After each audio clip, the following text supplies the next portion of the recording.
My parents called me ungrateful for refusing to swap my big apartment for my sister's tiny house. Just because she's pregnant. Imagine this. You're at your sister's baby shower, celebrating new life, filled with hopeful anticipation. But instead of joy, your entire family ambushes you, demanding you give them your apartment. What would you do? Because that's exactly what happened to me. And what unfolded next shattered everything I thought I knew about family, love, and what I truly deserved.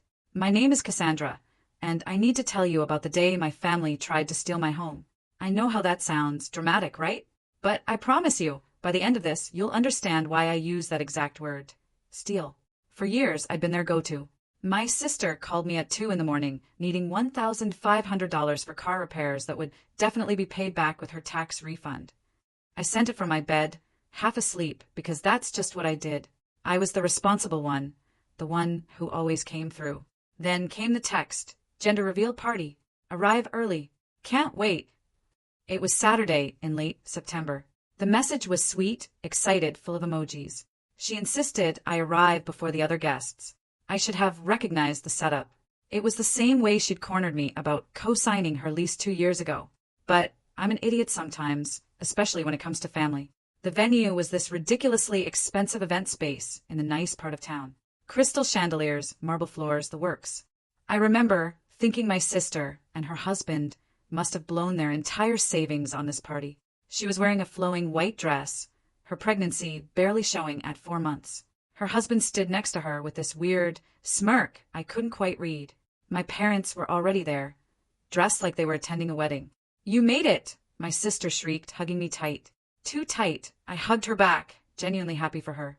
Despite everything, she was my baby sister, and she was having a baby. That meant something to me. We sat down at this elaborately decorated table. Roses everywhere, pink and blue ribbons, tiny baby shoes as centerpieces. My mother poured champagne for everyone, except my sister, who got sparkling cider. That's when my father cleared his throat, and I noticed they were all looking at me with these strange expressions. Expectant, hungry almost. "We need to talk about something important," my father said, "as a family." The hair on the back of my neck stood up. Nothing good ever came from that phrase in my family. But I smiled and nodded, trying to be supportive. After all, maybe they needed help with baby expenses? I could do that. I'd done it before. Paid for my sister's college textbooks. Helped with my parents' property taxes twice. Covered my brother-in-law's car repairs last year. "Your sister and her husband need to move," my mother began, folding her hands on the table. "Their neighborhood isn't safe for raising a child." I knew the area where they lived. It wasn't great. High crime rates, underfunded schools, regular police sirens at night.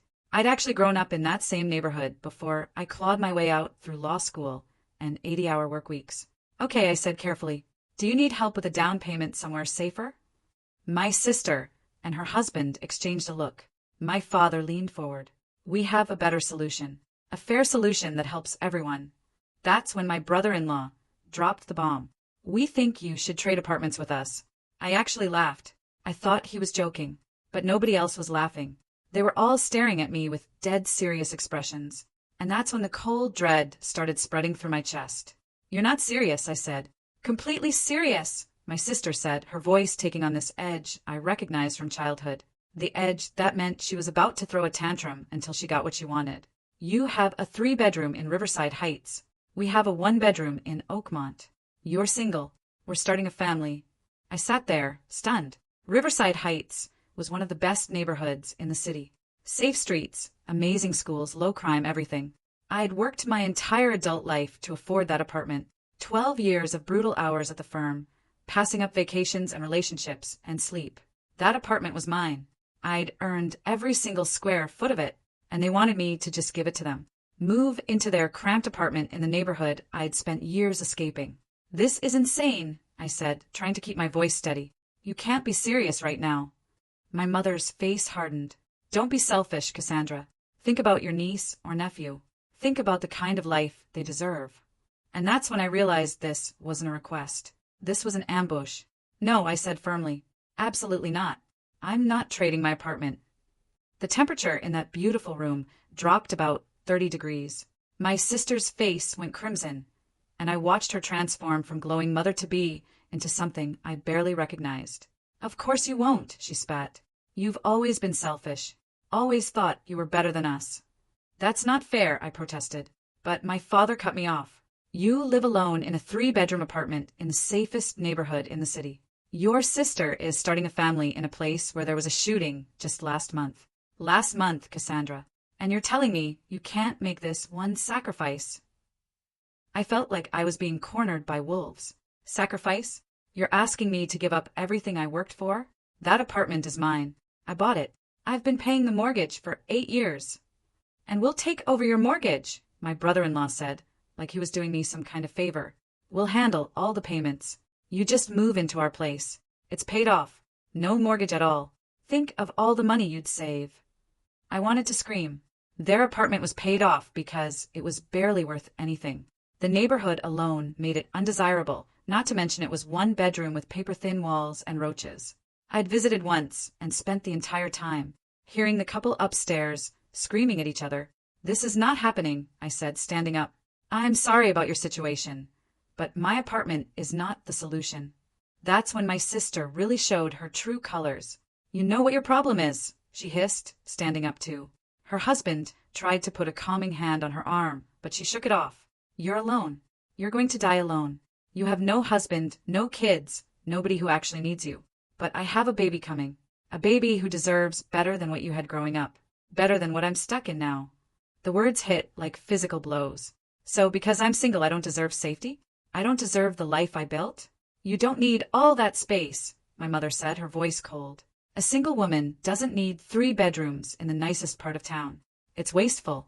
Selfish. I grew up in that neighborhood you're living in now, I told my sister, fighting to keep my voice level. I remember the sirens, the fear, the violence. I got out because I worked myself half to death to escape it. And now you want me to go back. To give up everything so you can have what I earned. Your sister needs you, my father said, and there was an edge of threat in his voice I'd never heard directed at me before. Family helps family. Or have you forgotten that after all your success? I looked around at all of them. My parents, my sister, my brother-in-law. They were looking at me like I was the villain in this story, like I was the monster for not wanting to surrender my home, my safety, my peace of mind. Other guests were starting to arrive, filtering into the room, and I could see my family's expressions shift, putting on masks of warmth and celebration. My sister leaned in close, her voice a harsh whisper. I've always deserved the life you have, always, and now I'm going to get it, with or without your cooperation. Then she straightened up, pasted on a bright smile, and turned to greet her friends. I stood there, shaking, realizing I'd just been threatened by my own sister at her gender reveal party. I grabbed my purse and my mother caught my arm. Don't you dare leave, she hissed. Don't you dare embarrass this family. But I'd already been humiliated enough for one day. I pulled my arm free and walked toward the exit, my heels clicking on the marble floor. Behind me, I heard my sister's voice, loud enough for the arriving guests to hear. Some people are just too selfish to be happy for others. I kept walking. I didn't look back. I made it maybe 10 steps before I heard my sister's heels clacking rapidly behind me. Don't you walk away from me, she shouted, and I turned around just in time to see her with a champagne flute raised. Before I could react, she threw the entire contents in my face. Pink champagne, rose-flavored, I found out later. It soaked my hair, ran down my face, drenched the front of my cream-colored blouse. The room went completely silent. Every single person who'd arrived for the party stopped and stared. I just stood there, frozen, champagne dripping off my chin onto the marble floor. My sister was breathing hard, her face twisted with rage. That's what you deserve, she said. Ungrateful bitch. I heard gasps, whispers. Someone's phone camera clicked, but I didn't move. I didn't wipe my face. I didn't cry. I just looked at my sister, really looked at her, and saw someone I didn't recognize anymore. Or maybe someone I'd never actually known.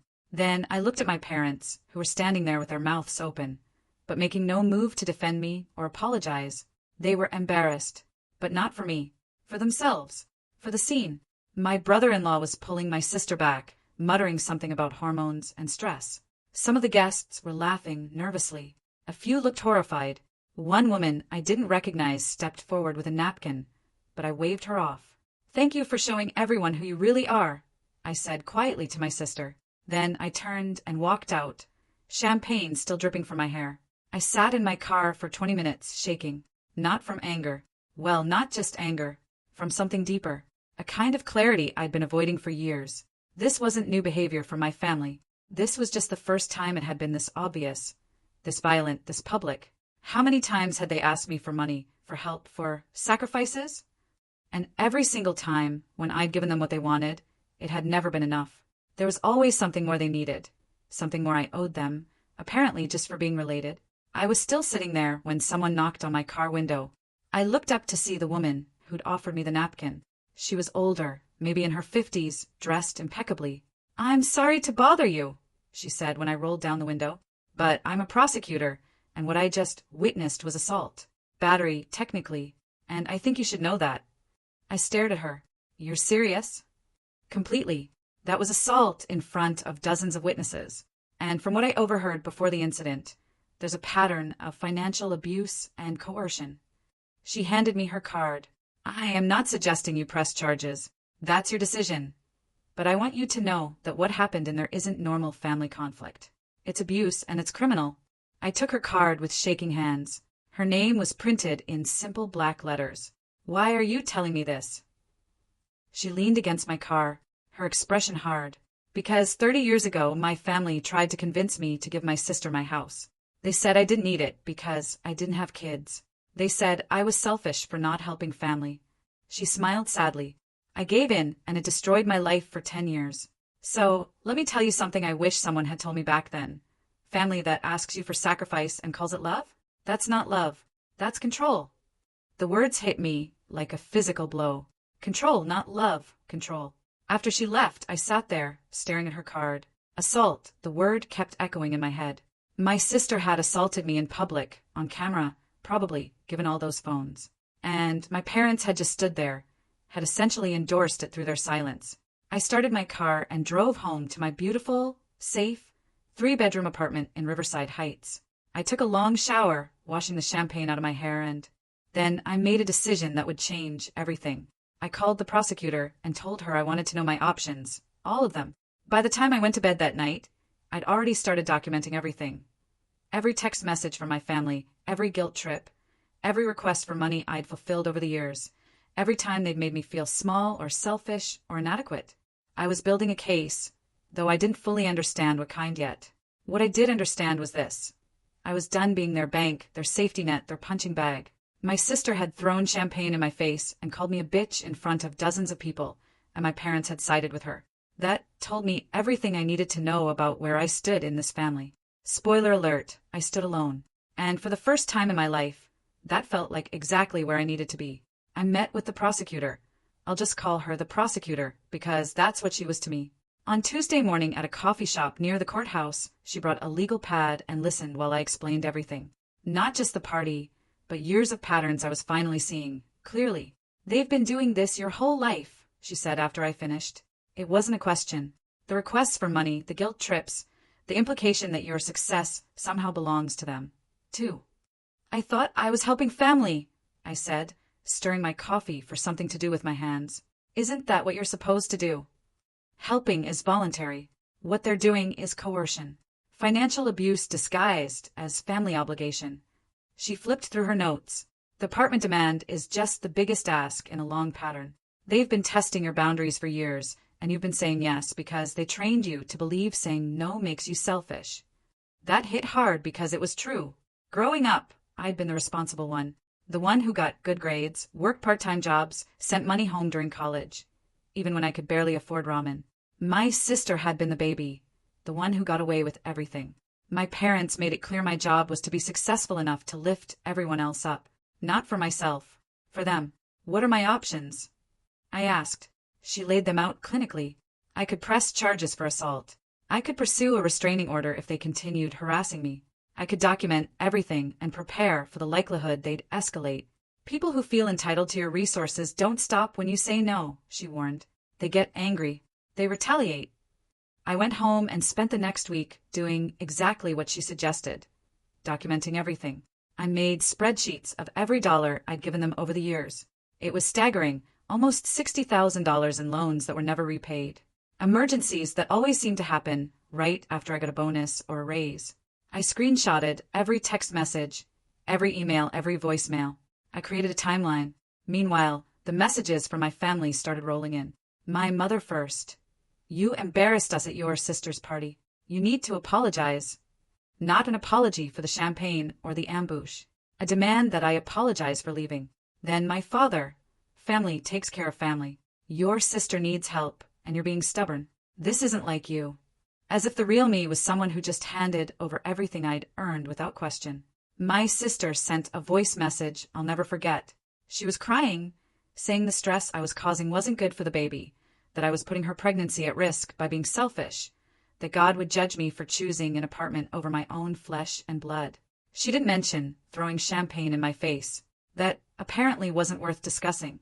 My brother-in-law tried a different approach. Look, I get it. You worked hard for what you have, but we need help here. The shooting last week was 2 blocks from our apartment. 2 blocks. Do you want that on your conscience if something happens to your sister or the baby? I didn't respond to any of them. The prosecutor had advised me to stop engaging, to let them show their true colors without my interference. They'll escalate, she'd said, and when they do, you'll have everything you need. She was right. When I didn't respond, they got nastier. My mother called me a disgrace to the family. My father said I'd always been cold and unfeeling, that my success had turned me into someone they didn't recognize. My sister sent a string of messages, alternating between begging and threatening. You owe me this. I've always lived in your shadow. Everyone sees how selfish you are now. I saved everything, every single word. And I contacted a lawyer, my own lawyer, someone who specialized in family law and harassment cases. She looked at everything I'd compiled and just nodded slowly. You're building a solid case, she said. For the assault, definitely, possibly for a restraining order if they continue. And we can make it very clear that any further contact regarding your property will be considered harassment. 3 weeks after the party, I filed an official police report about the assault. I had witness statements from 3 people who'd been there, including the prosecutor. I had photos of my champagne-stained clothes. I had medical documentation of the anxiety attacks I'd started having. At the office the next day, my colleague stopped by my desk. We'd worked together for 6 years, grabbed lunch maybe once a month. Can we talk? She asked, closing my office door behind her. Sure. What's up? She sat down, looking uncomfortable. Look, I saw the video. Everyone has. And I just want to say, as a friend, be careful how you handle this. My stomach tightened. What do you mean? The assault charge, the lawsuit. People are starting to talk, and not everyone sees you as the victim. She leaned forward. Some people think you're being vindictive, that you're going too far. Family drama should stay private, you know. I felt my face get hot. She threw champagne in my face in public. There's a video. I know. I'm not saying she was right. I'm just saying optics matter, especially for women in our field. You don't want to look like someone who can't handle conflict maturely, who uses the legal system to settle personal scores. After she left, I sat there for 20 minutes, staring at my computer screen. Was I being vindictive? Was I taking it too far? Then I remembered my sister's face twisted with rage, the cold champagne dripping down my neck, my parents standing there silent. I picked up the phone and called my lawyer. Keep going, I said, with everything. The video dropped 3 weeks after the party, and I had nothing to do with it. That's important to note. I wasn't the one who leaked it, though my family absolutely blamed me. Apparently, someone at the party had recorded the whole thing. Not just the champagne throw, but the argument before it. The audio was crystal clear. You could hear my sister telling me I was going to die alone. You could hear my mother calling me wasteful and selfish. You could hear my brother-in-law explaining their plan to take over my apartment like it was the most reasonable thing in the world. And then, of course, you could see my sister throw champagne in my face and call me a bitch while I just stood there, soaking wet and silent. The video showed up in a local community group first. Someone had posted it with the caption, "This is what family abuse looks like. Woman pressured to give up her home, then assaulted when she refuses." Within hours, it had been shared hundreds of times. By the next morning, it was everywhere. Local news picked it up. Parenting blogs, women's advocacy pages. It went viral in that specific way that makes people incredibly angry and incredibly invested. The comments were overwhelming. Thousands of people sharing their own stories about family members who demanded money, property, sacrifices, about being called selfish for having boundaries, about being punished for success. The phrase financial abuse disguised as family values kept appearing over and over. People got it. They understood exactly what had happened in that room. A local columnist wrote an entire piece about it, The Myth of Family Obligation, When Love Becomes Extortion. She interviewed family therapists and lawyers. She talked about the pattern of successful family members being treated as ATMs rather than individuals. She mentioned me by name, well, my first name, and suddenly I was the face of a conversation about boundaries and toxic families. My phone exploded. Friends I hadn't heard from in years reached out to ask if I was okay. Colleagues from my law firm sent supportive messages. My boss called me personally to tell me the firm had my back if I needed anything. But mixed in with the support were messages from my family's friends, people from their church, distant relatives I barely knew, all telling me I was destroying my family over pride, that I should forgive and forget, that this was all being blown out of proportion. My mother called from an unknown number, crying, not apologizing, crying about how humiliated she was, how everyone at church was talking about them, how my father's business partners were asking questions, how my sister couldn't leave the house without people recognizing her as that woman from the video. She begged me to make a public statement saying it was all a misunderstanding, that we'd work things out. I didn't. I released one statement through my lawyer. The video speaks for itself.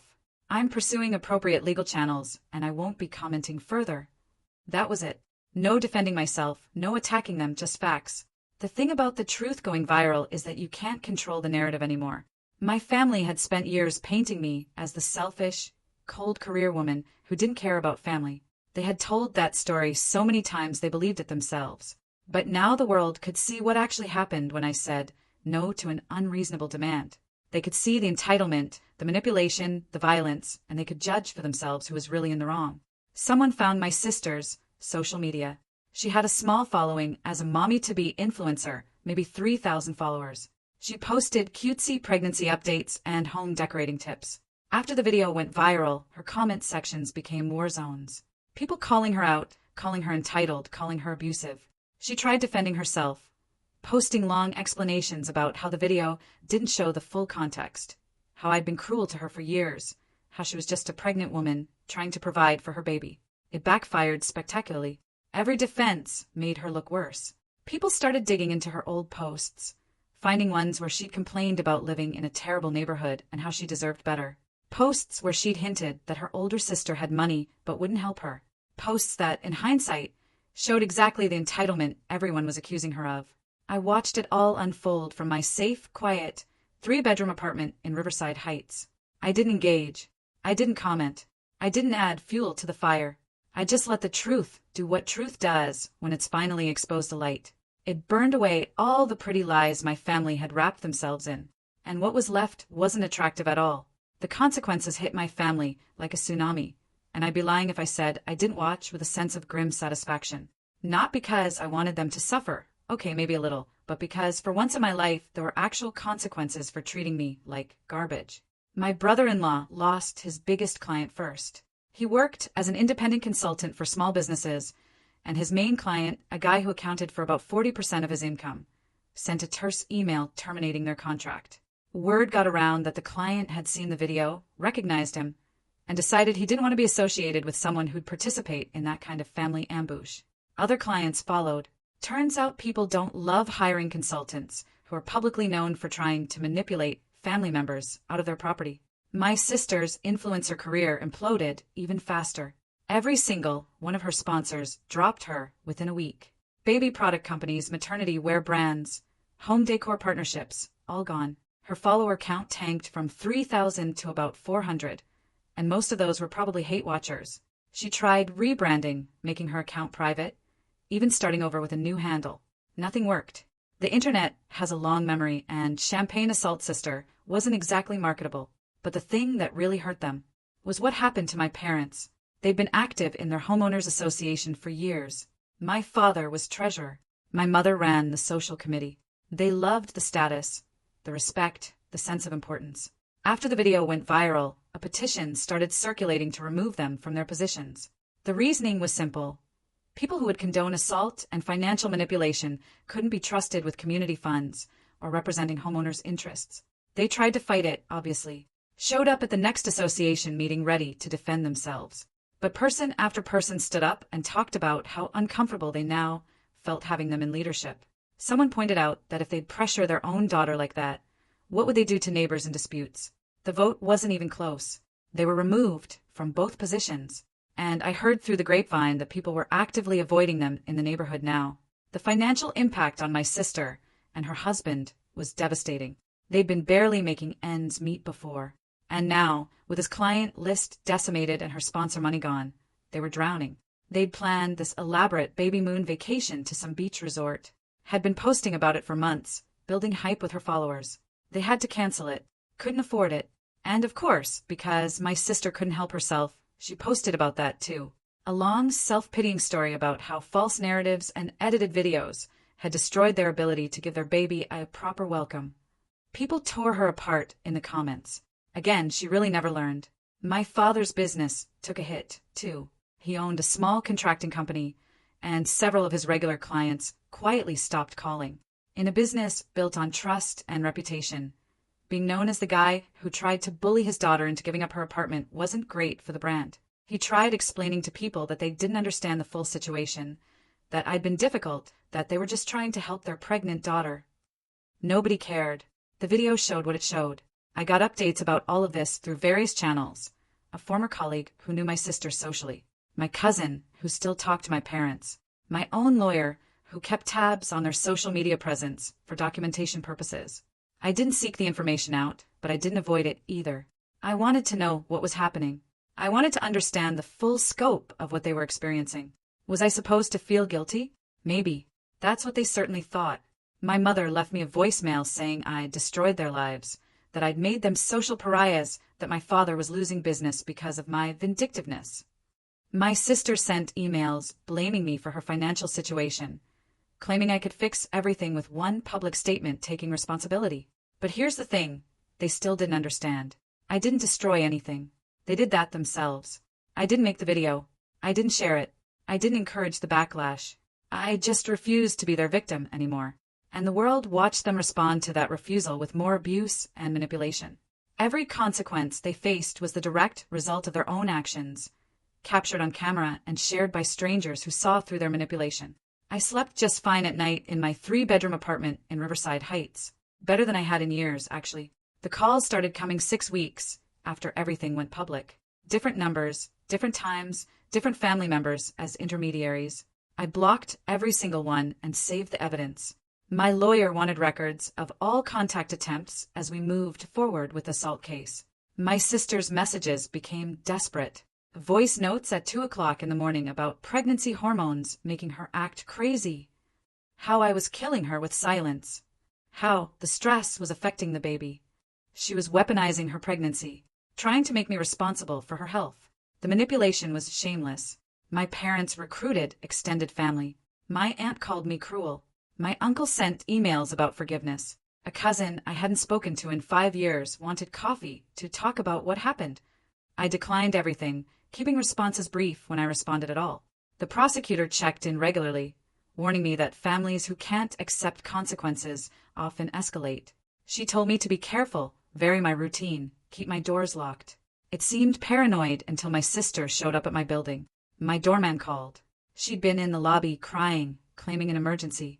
He'd followed protocol, and she'd refused to leave, sobbing for over an hour before security escorted her out. The building manager sent me footage. Watching my sister, 6 months pregnant and distraught, did make me feel something. Not guilt, sadness for what could have been if she'd ever treated me with respect. If she'd valued me as a person instead of a resource. My lawyer drafted a cease and desist letter, beautiful in its cold precision. It outlined every contact attempt, every manipulation tactic, every boundary violation. It made clear that further attempts would be considered harassment and strengthen our case. The letter went out via certified mail to my parents, my sister, and my brother-in-law. Copies went to family members acting as intermediaries, warning them they could be accessories to harassment. For about a week, things went quiet. I hoped they'd finally understood. I should have known better. My father tried the nuclear option.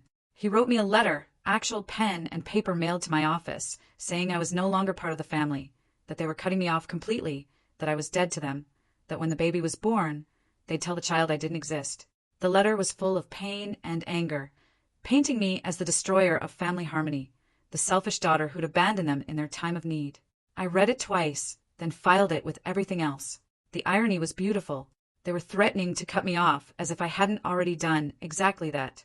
They were treating exile as punishment when it was what I wanted. They still thought they held power over me, that their approval mattered enough to manipulate me. They were wrong. I sent the letter to my lawyer with a note, add to evidence file. Then I went back to work. I had a closing argument to prepare. My family's drama filed away, documented, dismissed. I'd learned something important. You can't reason with people who see you as an extension of themselves. You can't negotiate with people who believe your boundaries are attacks. All you can do is protect yourself and let them face the consequences of their own choices. The assault case moved forward faster than expected. With video evidence, multiple witnesses, and my sister's social media posts, things progressed quickly. My sister tried claiming it was just family drama blown out of proportion. Her lawyer seemed unenthusiastic about that defense. The civil suit hit harder. My lawyer filed for damages, emotional distress, reputational harm, therapy expenses. The amount was substantial, because my sister and her husband had virtually no assets beyond their apartment and car. The court placed liens on what they had. Their precarious financial situation became impossible. They couldn't move. That hit my sister hardest.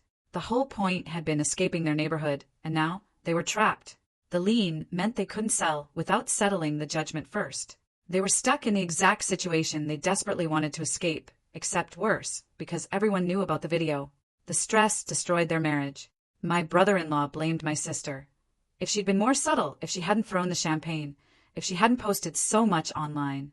She blamed him for pushing the scheme, for losing clients, for not fixing things. They separated 3 weeks before the baby was due. My sister, 8 months pregnant, moved back with our parents to the same neighborhood she complained about for years. It must have felt like returning to prison. My father's business was genuinely struggling. In contracting, reputation is everything, and his was shredded. He'd lost major contracts and couldn't bid on new ones. He'd laid off employees. My mother took a retail job, something she'd considered beneath her before. Now they had my pregnant sister living with them again, with no income, no husband, and a baby coming. The financial burden was crushing. My cousin told me my father was denied a home equity loan. They were behind on property taxes. The house might actually be at risk. Part of me felt sad, the part that remembered being their daughter before I became their ATM. But they'd pressured me to give up my stability for my sister's comfort. They'd stood by while she assaulted me, so my sympathy was limited. The baby was born on a Tuesday in late January. I found out through Facebook. A girl, 7 pounds, healthy.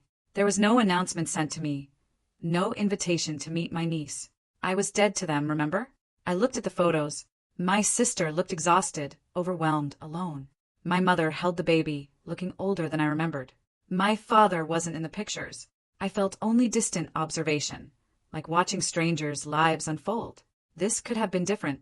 They could have been happy for my success. They could have asked for help respectfully and accepted my boundaries. They could have treated me like family instead of a resource. But they'd made their choices. My lawyer called with an update. My sister had stopped responding about the settlement. She'd essentially defaulted, which meant the judgment would stand and liens would remain. She'd deal with this for years. Every tax refund garnished. Every credit attempt blocked. Every hope of moving tied up in legal obligations she brought on herself. I authorized enforcement. No mercy, no negotiation. They taught me family loyalty was conditional on compliance with their demands. I'd learned the lesson well. My loyalty was now to myself, to the life I'd built, to my boundaries. And I wasn't apologizing for that ever again. Something unexpected happened after everything became public. My career exploded. I'd worried the controversy might hurt my reputation. The clients would see me as dramatic. Instead, I became exactly the lawyer people wanted. Women started requesting me, specifically. They'd seen the video and recognized their own stories. Daughters pressured to bankroll siblings. Sisters guilt-tripped into co-signing loans. Mothers expected to provide free childcare while working full-time. All treated as resources rather than people. Finally ready to establish boundaries, my firm's partners noticed the client influx. They created a new practice area focused on family financial abuse and property disputes, asking me to lead it. Substantial raise, my own team, autonomy to take cases I believed in. My name went on the door, literally. I stood in the hallway staring at that nameplate for 5 minutes. I started speaking at legal conferences, women's organizations, law schools. The topic: protecting yourself from family financial abuse, establishing boundaries, recognizing manipulation disguised as obligation. Audiences responded intensely. During Q&A, people would share their stories, often crying. The validation meant everything to them. A national magazine wanted to profile me. The piece ran with the headline, "The Lawyer Who Refused to Give In," and contextualized my story within larger patterns of financial abuse, particularly targeting successful women. After that, a publisher contacted me about writing a book.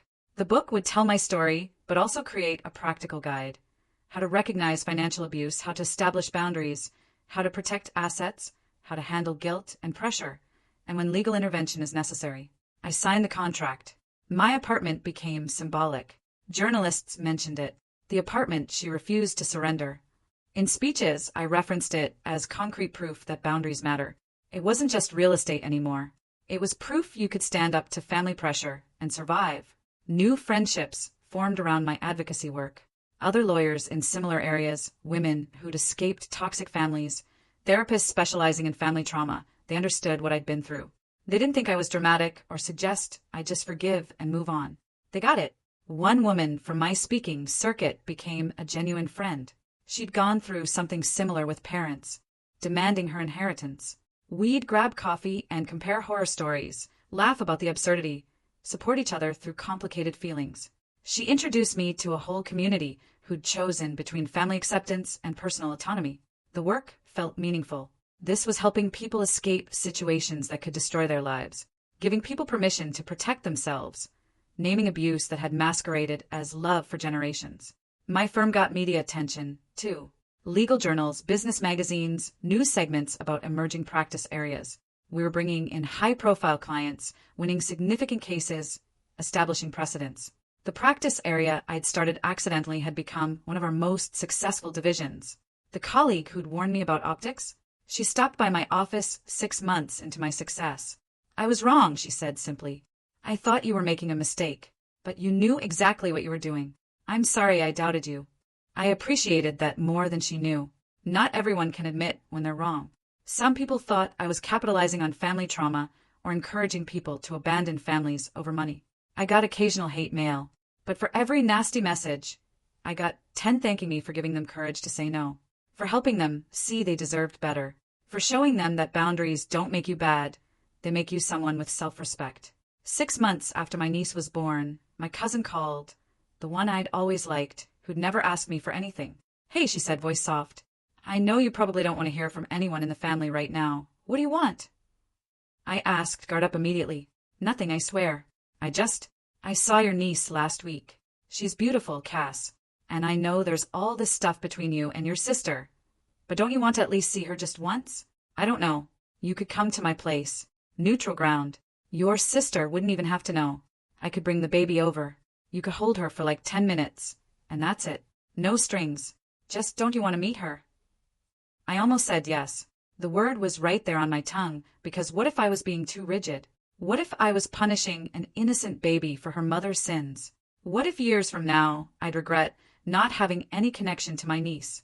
Then my cousin said, "Your mom thinks it might help smooth things over. Break the ice, start healing the family." And there it was. The real reason for the call. This wasn't about the baby. This was another manipulation. Another attempt to get me to cave, to come back, to accept their version of family where I existed to serve everyone else's needs. "I have to go," I said. "Cassandra, wait." I hung up. Then I sat on my couch and cried for an hour. Not because I'd made the wrong choice, but because it was so exhausting having to keep making it. My partner came home and found me there, and he just held me. No judgment, no advice, just presence. That's when I truly understood the difference between real family and the one I'd been born into. While my professional life thrived, something equally important happened personally. For the first time since law school, I started actually living in my apartment instead of just sleeping there. I converted the smallest bedroom into a reading room. Floor-to-ceiling bookshelves, comfortable armchair by the window, good lighting, plants that survived. I'd spent years claiming I was too busy to read for pleasure, but that was a lie learned from my family. They'd trained me to believe time not spent working was time wasted. Now I read fiction mostly. Sunday mornings in that chair with coffee and a book felt revolutionary. The middle bedroom became an art studio. I'd loved watercolor in college, but my family made clear art was for people who could afford hobbies. I needed to focus on practical things, on becoming successful enough to lift everyone else up. So I'd abandoned it. Now I bought good supplies and spent evenings painting.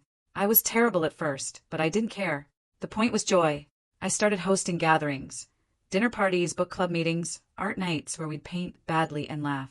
My home became a place of connection instead of just a fortress. People commented on how welcoming it was, and I realized I'd never made it welcoming before. Now it was truly home. My neighbor from 2 floors down started attending these gatherings. A friend had brought him to book club. He was a therapist, almost too perfect. He'd heard my story, but didn't treat me like a curiosity or victim. He treated me like someone who'd made hard choices and was building something new. We started having coffee together, then dinners, then long walks through the neighborhood I'd fought to stay in. He understood boundaries in ways most people don't. Never pushed, never demanded explanations. He just existed beside me, solid and kind. He'd been through his own family drama, different details, similar themes. We'd compare notes about the guilt that lingered after doing the right thing, about the weird grief of losing living family members, about building chosen family from scratch. He got it. One night, 3 months into dating, I broke down. We were having dinner in my apartment when I got a text from an unknown number. Just a photo of my niece with the caption, "She'll never know her aunt because you chose pride over family." I showed him the text, hand shaking. Maybe they're right. Maybe I'm being stubborn. Maybe I should just stop, he said, taking my phone and setting it down. Cassandra, look at me. You need peace, not forced forgiveness. You know what forgiveness without change behavior is. It's just permission for them to hurt you again. But she's a baby, an innocent baby. And I'm punishing her for, you're not punishing anyone. You're protecting yourself. And that baby, she's not being harmed by your absence. She's being harmed by growing up with people who think assault is an acceptable response to boundaries. That's not on you. I started crying. He held me while I sobbed into his shoulder. Not trying to fix it, not telling me what to do. Just being there. Solid, safe. You don't have to carry their guilt, he said quietly. That's theirs to bear. 3 months later, things between us had deepened in ways I'd never experienced before. He asked about the master bedroom one quiet Sunday morning. I'd been avoiding redecorating that room. Still just a bed and dresser, functional and cold. I don't know, I admitted. It feels like the last piece I haven't figured out. Maybe that's because it's not just your space anymore, he said carefully. Maybe you're waiting to share it with someone. Are you asking to move in? I'm asking if you're ready to build something new. Not to replace what you lost, but to create what you actually want, with someone who respects your boundaries instead of testing them. That's when I knew I was going to marry him. He moved in slowly. A drawer, then a closet, then half the bathroom counter. We didn't rush. We were both aware of how precious this piece was. But gradually, the master bedroom transformed from a place I slept into a space we shared. The apartment my family tried to take became the foundation for the life I'd always wanted. Not just successful, but whole. Not just safe, but genuinely happy. Not just surviving, but thriving. I'd wake up weekend mornings, next to my partner, watch the light through the windows, and feel something I'd spent years not believing I deserved. Contentment. Not anxious, grinding to be good enough. Not constant pressure to meet everyone else's needs. Just simple, quiet contentment in a life built on my own terms. My family wanted this apartment because they thought they deserved it more, because they thought my success belonged to them. They tried to guilt me into believing I didn't need or deserve safety and comfort. And if I'd given in, I'd have lost so much more than real estate. I'd have lost myself. Therapy became regular in my life, and those sessions weren't always comfortable. My therapist had a talent for asking questions I didn't want to answer. Do you ever wonder if there was a different way to handle it? She asked one session, maybe 9 months after everything happened. I'd thought about this constantly. Sometimes, I admitted, I wonder if I could have set boundaries without legal action, without the public exposure. And what do you conclude? That I did what I had to do. They didn't leave me any other options. Every time I'd said no before, they escalated. They guilt-tripped me until I gave in. The apartment demand wasn't the first time. It was just the biggest ask. She nodded. Tell me about the champagne moment.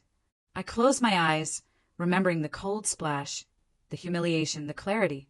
I knew instantly that nothing I could say would make them see me as a person. I was an obstacle, and when obstacles don't move, you break them. My sister threw that champagne to punish me, and my parents just stood there. How does that memory make you feel now? Vindicated. Every time I question whether I overreacted, I remember that champagne running down my face. I remember they saw violence as acceptable when I had boundaries, and I know I made the right choice. The video still existed online. Sometimes I'd see it reshared. New people would discover it and argue in comments. I'd stopped reading them. Other people's opinions couldn't change that I was finally okay. My therapist asked about guilt. I don't feel guilty about protecting myself, I said, but I feel sad about what could have been. Could if they'd been different people. I feel sad my niece is growing up in that environment. I feel sad my parents are struggling. But sadness isn't guilt. What's the difference? Guilt implies I did something wrong. Sadness just acknowledges the situation is unfortunate. I didn't create this. I just refuse to be destroyed by it. She asked about reconciliation. Not unless they fundamentally change, I said.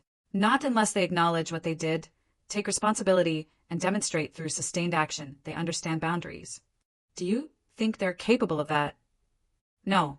They'd have to admit they were wrong, that they abused me, that they treated me like property instead of a person. People like that don't suddenly develop self-awareness. My partner and I talked about this, too. He'd asked if I missed having family. I explained I did have family now, just not the one I was born into. Friends who supported me, colleagues who respected boundaries, a community who understood, and him, choosing to build something based on mutual respect rather than obligation.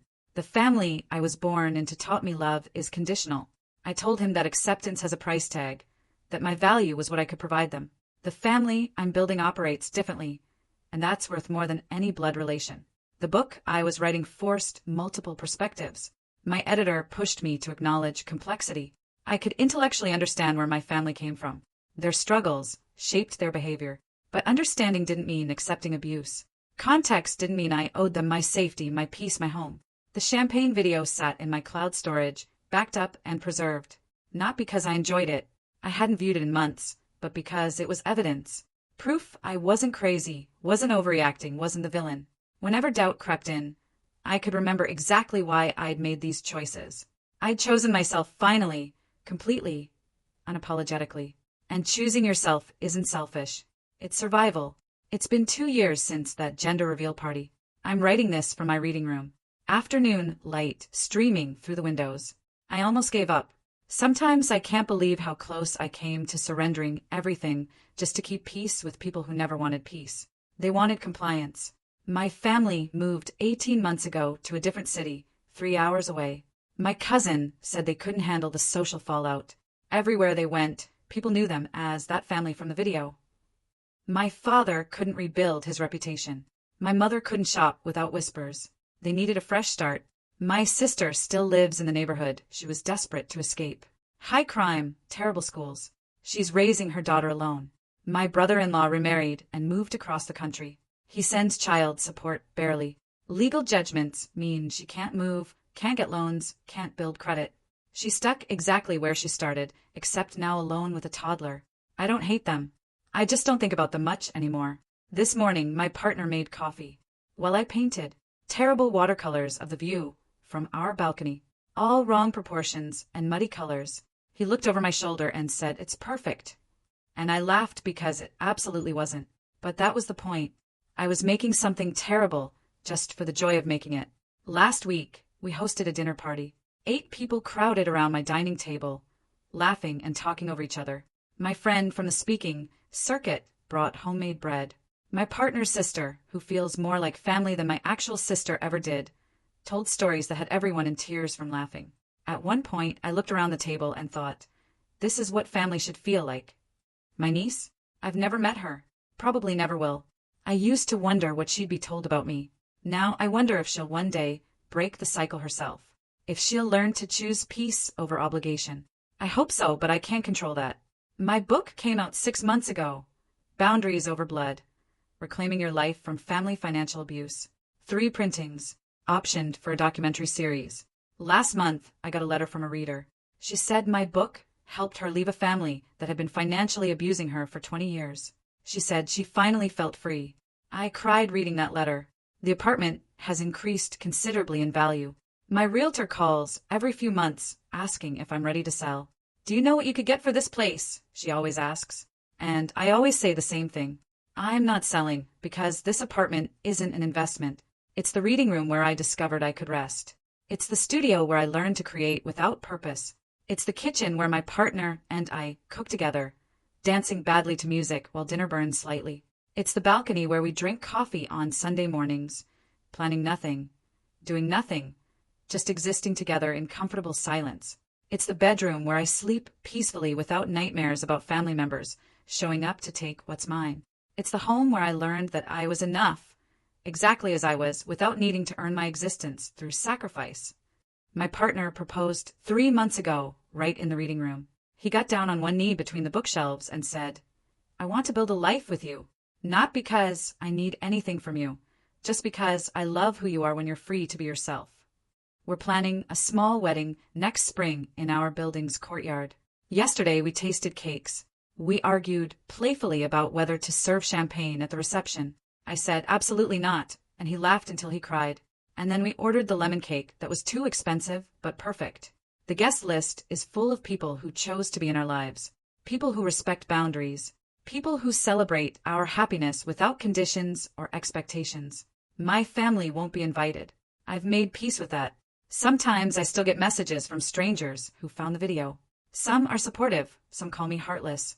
Last week, someone sent me a long message about how family is everything, how I'll regret this on my deathbed, how blood is thicker than water. I deleted it without responding because here's what I've learned. The full saying is the blood of the covenant is thicker than the water of the womb.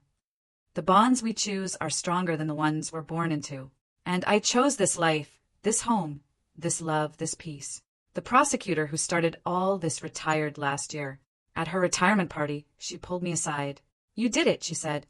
You protected yourself and turned it into something meaningful. I'm proud of you. I'm proud of me too, I said.